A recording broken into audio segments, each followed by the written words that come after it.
hati, yang kedua syukur dengan lisan, yang ketiga syukur dengan perbuatan.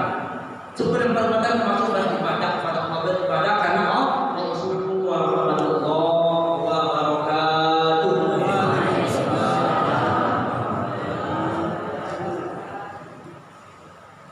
Innal hamdalillah nahmaduhu wa nasta'inuhu wa nastaghfiruh wa na'udzu billahi min shururi anfusina wa min sayyiati a'malina. May yahdihillahu fala mudilla lahu wa may yudlil fala hadiya lahu. Asyhadu an la ilaha illallah wahdahu la syarika lah wa asyhadu anna Muhammadan abduhu wa rasuluhu la nabiyya ba'da amma ba'd. Pertama dan yang paling terutama sekali bagi kita yang berhadir pada subuh hari ini, kembali kita memperbarui rasa puji syukur kita kepada Allah Subhanahu wa taala dengan membaca hamdalah alhamdulillahirabbil alamin. Karena Allah Subhanahu wa taala masih melimpahkan nikmat-Nya berupa nikmat kehidupan dan nikmat kesehatan. Sehingga dengan nikmat kehidupan kita masih bisa bernapas pada pagi hari ini. Kalau saudara-saudara kita tidak diberi nikmat kehidupan, maka mereka mengakhiri hidupnya berpulang ke Allah. Selanjutnya, marilah kita berselawat kepada Nabi kita Nabi Muhammad SAW dengan membaca Allahumma sholli ala Muhammad wa ala ali Muhammad. Masih banyak saya ingat kita yang berhadir ketika nama Nabi Muhammad disebut kita diam saja. Ini sesuai dengan ada suatu kali Rasulullah SAW bertanya kepada para sahabat, ma huwa bakhil? Apa itu bakhil? Ya sahabatku, kata Rasul. Maka para sahabat waktu itu menjawab, bakhil itu adalah orang yang tidak mau bersedekah. Benar, Rasul. Lalu ada lagi yang menjawab, bakhil adalah orang yang tidak mau membantu orang lain yang dalam kesusahan. Benar, Rasulullah. Lalu kata Rasul, yang saya maksud bukan itu. Tapi apa kata Rasul? Man zukirtu indakum falam yusalli alaihi. Inilah yang bakhil kata Rasul. Orang yang cekeh, pilih. Orang cekeh kata Rasul. Sehingga lebih lama kata Rasul, lebih berbahaya ini daripada orang tidak mau bersedekah. Man zukirtu indakum, nama saya disebut kata Rasul, falam yusalli alaihi, dan mereka tidak bersalawat kata Rasul. Jadi ini orang yang bakhil. Ketika nama Nabi Muhammad terdengar di bawah, wajib kita bersalawat. Sekurang kita baca Allahumma sholli ala Muhammad, itu kan dapat tidak.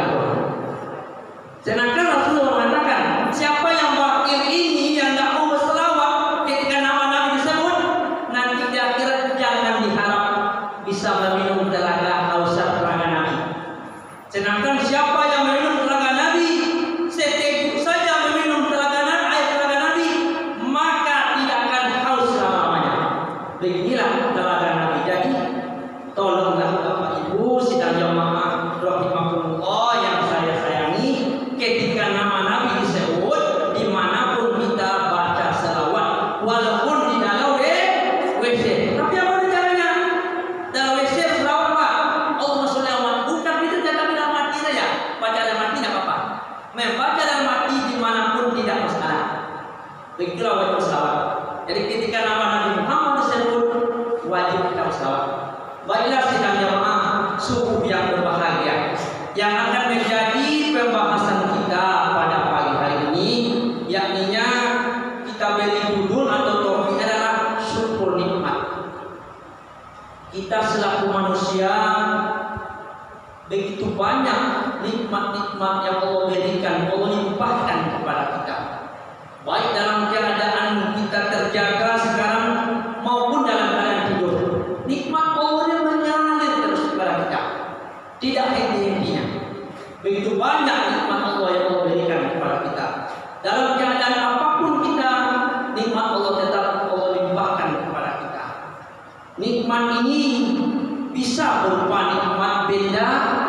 bisa juga berupa non materi, berupa misalnya kesehatan. Itu nikmat Allah yang sangat-sangat berharga. Kehidupan, keimanan, ini merupakan nikmat Allah Subhanahu wa taala. Jadi jangan, karena nikmat Allah itu banyak sekali yang Allah limpahkan kepada kita. Sekiranya nikmat Allah ini berhenti kepada kita, maka kita orang akan membaca inna lillahi wa inna ilaihi raji'un. Karena suatu kisah malaikatul maut atau Israil, Mikail ya, sebelum malaikat maut datang kepada seseorang hamba atau manusia, maka datanglah dahulu malaikat Mikail. Mikail tugasnya memberi rezeki, mengatur planet, mengatur turunnya hujan. Itulah tugas mereka Mikail. Nah, mereka Mikail datang kepada orang yang sedang sakaratul maut.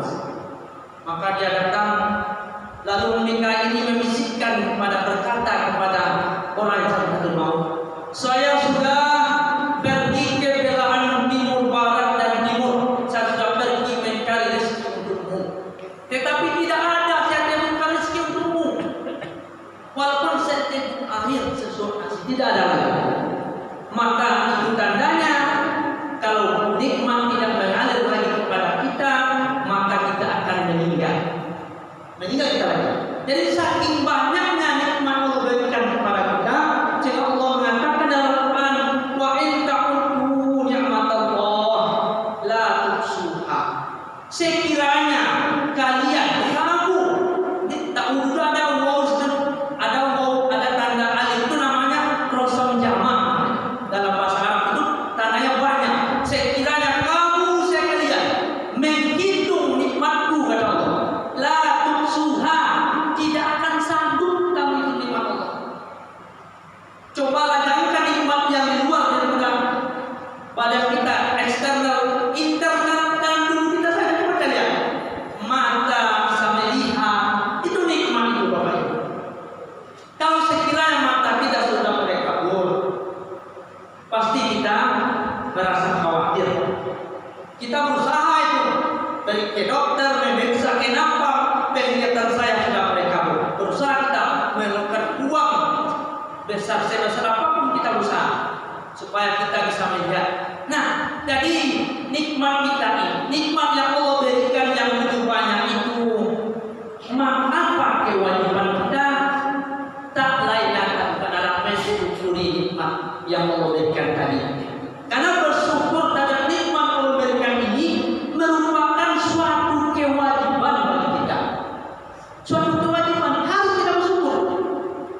Sekiranya kalau kita tidak bersyukur, terdapat dalam surah Ibrahim ayat 7, la in syakar, a'udzubillahi minasyaitonir rajim, bismillahirrahmanirrahim, la in syakartum la azidannakum wa la in kafartum inna adzabi lasyadid.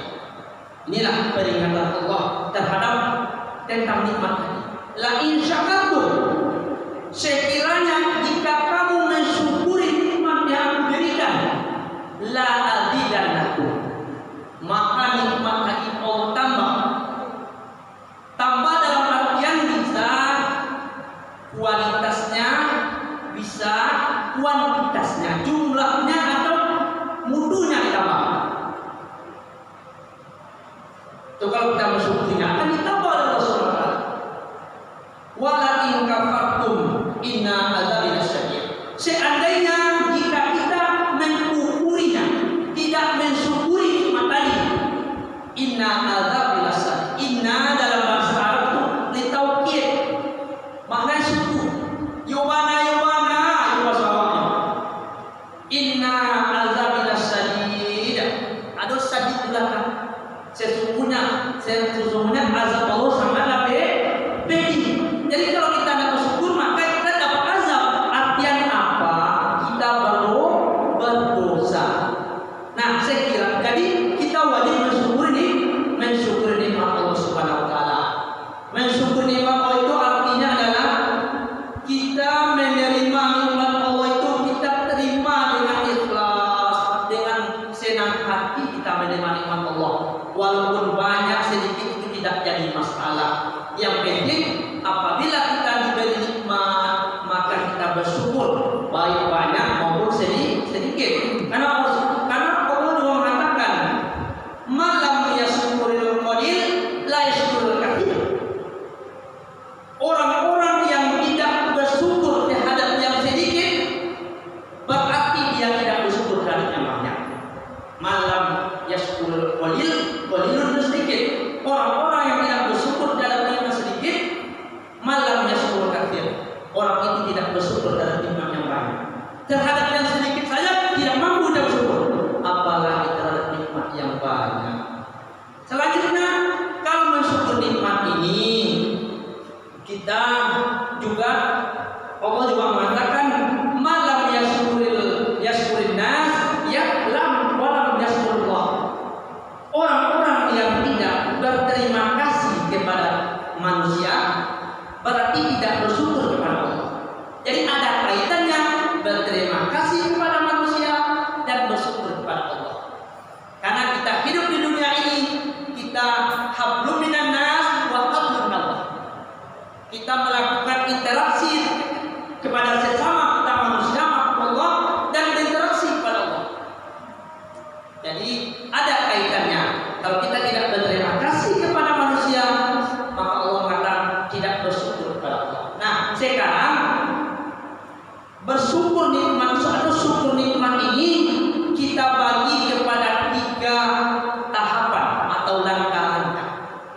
Ketiga tahapan ini kalau tidak kita laksanakan dengan betul-betul, maka kita tidak dikatakan orang yang bersyukur. Yang pertama, syukur di qalbi, syukur dengan hati. Yang kedua, syukur bil lisan, syukur dengan lisan lidah kita. Yang ketiga, syukur bil arkan atau syukur dengan jawari, bersyukur dengan anggota badan kita, atau syukur dengan perbuatan. Nah, sekarang apa pula yang dikatakan syukur bil qalbi?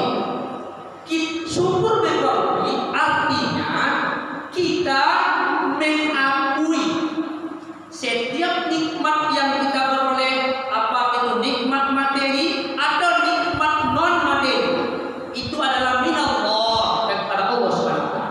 Kita akui jadi kita, karena iman itu letaknya di hati. Kita akui ini adalah nikmat Allah. Misalnya kita diberi kesehatan, masih siap pada Allah, masih tahu dalam puasa ibadah, kita syukuri, itu nikmat Allah itu.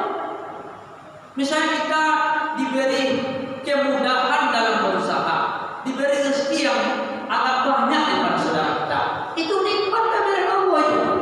Kita akui itu nikmat Allah. Itu yang pertama. Setiap nikmat yang Allah berikan, baik itu yang materi berupa barang atau non materi, kita akui, kita meyakini dengan yakin, saya yakin kita itu merupakan nikmat pemberian Allah Subhanahu wa taala. Itu yang pertama. Yang kedua, syukur bil lisan. Apa itu syukur bil lisan? Ketika kita sudah mengakui nikmat yang kita peroleh itu pemberian Allah semata, bukan karena kepintaran kita, bukan karena kita yang ahli di bidangnya. Misalnya kita ahli di bidang suatu pekerjaan, lalu kita itu mengalir. Jadi ini ujian. Kebanyakan daripada manusia karena mereka merasa pintar, merasa hebat, sehingga nikmat rezeki yang kita peroleh itu adalah mutlak semata-mata karena kepintaran kita, usaha semata-mata. Itulah yang termasuk kufur, tidak mengakui itu nikmat Allah. Kita akui itu nikmat Allah. Karena kalau tidak kita syukur dengan lisan, kalau tidak syukur dengan hati, tidak pandai kita bersyukur dengan hati, jangan harap kita bisa syukur tahap yang kedua, syukur dengan lisan. Tidak akan mampu kita.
Kalau tidak bisa, kalau tidak kita akui dengan hati, jangan kita bisa.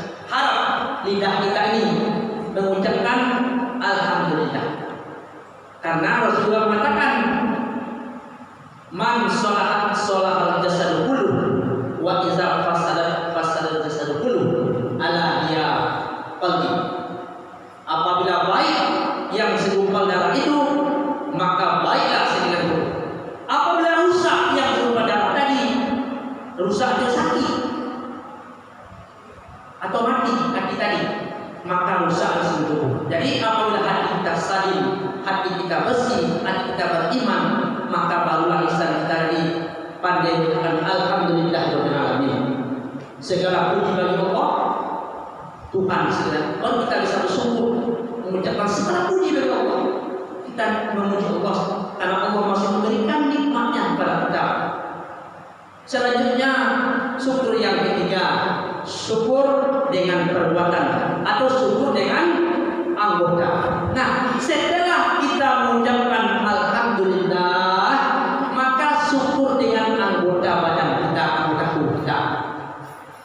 Bagaimana caranya? Salah satunya kalau nikmat itu berupa materi, maka nikmat tadi kita gunakan di jalan yang Allah ridhoi. Misalnya bagi kita, mungkin di sini tidak ada ya, tetapi aku itu marah. Jadi masalah berjudi, tapi aku berjudi. Tapi saja itu ada yang berjudi itu. Orang lain itu aja misalnya kita bekerja setiap hari, kita berusaha halal sama kita. Lalu dari usaha tadi kita mendapatkan keuntungan rezeki. Nah, rezeki tadi itu kita bawa judi, kita bawa membeli minuman-minuman yang memabukkan, atau kita bawa kepada jalan yang tidak Allah ridhoi. Maka ini bukan namanya bersyukur, tidak bersyukur namanya. Jadi syukur dengan perbuatan itu kita gunakan nikmat yang Allah berikan itu di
kecuali capek saja, panik-panik.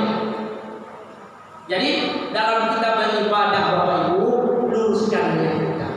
Niat kita karena Allah Subhanahu wa taala dan mengharap ridho dari Allah Subhanahu wa taala dalam beribadah. Nah, kenapa?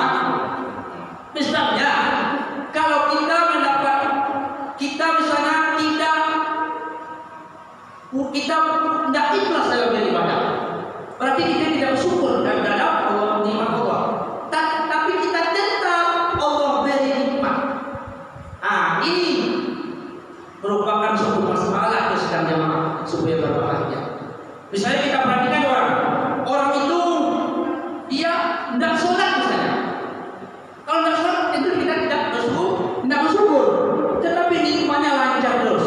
Bahkan kita terkagum-kagum kita. Dia misalnya boleh dikatakan kesolehannya kurang misalnya, tapi nikmatnya lancar, urusannya lancar. Kita terkagum-kagum. Terkadang bagi kita itu ada rasa cemburu itu Bapak Ibu.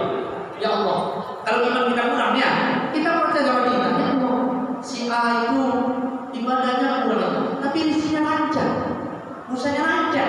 Kenapa saya Allah sudah pernah tampil sholat, sudah rajin beribadah, tapi rezeki kita harusnya juga ya Allah. Terkadang ada yang pendapat demikian. Ingat, bagi orang yang tidak bersyukur nikmat terlancar, ini merupakan azab dari Allah Subhanahu wa taala. Dalam istilah agama itu istidrak. Apa itu istidrak? Azab Allah yang Allah berikan kepada orang yang kufur nikmat. Sehingga nikmatnya melimpah terus. Sehingga apa? Nah, sehingga mereka tidak sadar.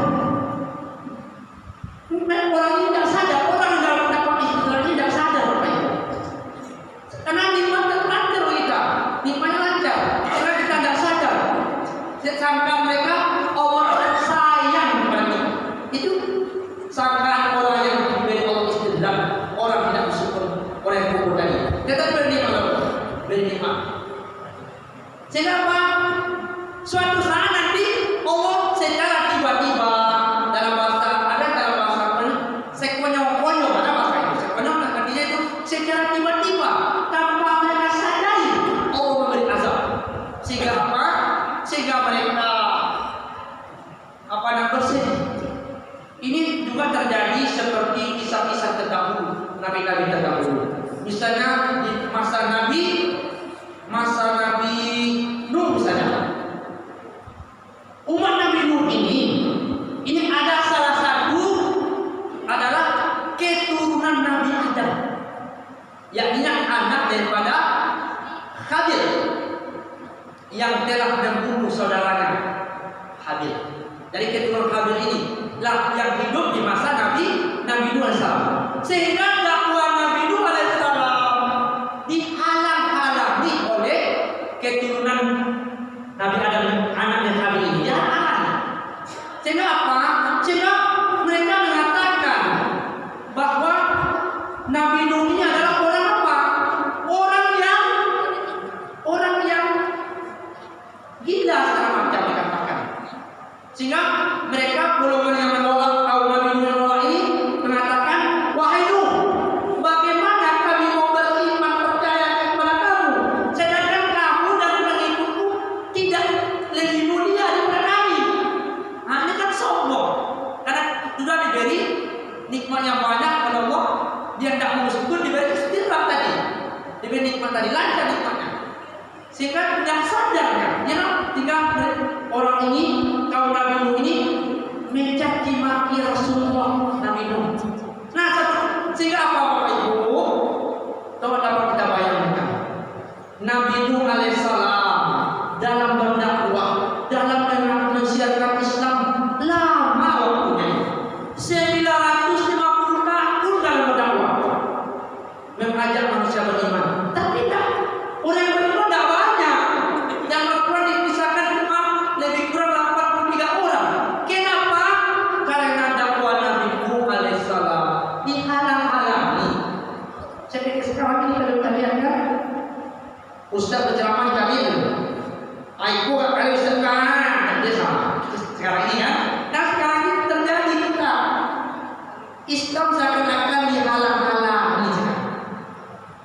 Sehingga di maaf Bapak Ibu ini faktanya, ini fakta karena sejarah itu berulang. Jadi ini termasuk sungguh nikmat. Orang yang menghalang-halangi dakwah itu termasuk orang yang kufur. Karena iman Islam ini adalah nikmat yang sangat besar. Alhamdulillahilladzi an'ama 'alaina bi nikmati iman wal Islam. Segala puji bagi Allah yang telah memberikan iman kepada kami itu nikmat Islam dan nikmat iman. Itu nikmat besar. Nikmat yang paling besar adalah iman dan Islam. Bersyukur kita kepada Allah Subhanahu wa taala. Kita lahir dari ayah dan ibu yang beriman, Muslim, sehingga kita menjadi Muslim. Tapi jangan duduk di situ. Kita tingkatkan keimanan dan ketakwaan kita. Kita tetap kalau ilmu minal mahdi ila lahdi.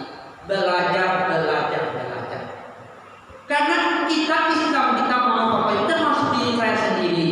Kita Islam kita ini karena Islam orang tua kita Islam. Kebanyakan kita seperti itu. Tetapi Islam yang tolaklah misalnya, bukan maksud saya merendahkan Bapak Ibu, bukan.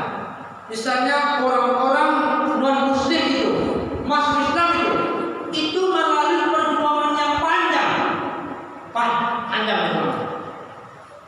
Misalnya bahkan sekarang kita lihat bukan orang biasa saja dari orang non Muslim yang masuk Islam, bahkan pendeta sekalipun. Pendeta yang masuk Islam. Kenapa? Karena mereka menggali Al-Quran. Karena ada nama dalam ilmu sekarang ini ismologi namanya, ilmu yang mempelajari Islam. Jadi orang-orang non Muslim itu Bapak Ibu, dia tetap mempelajari Islam. Dia pelajari Islam ini.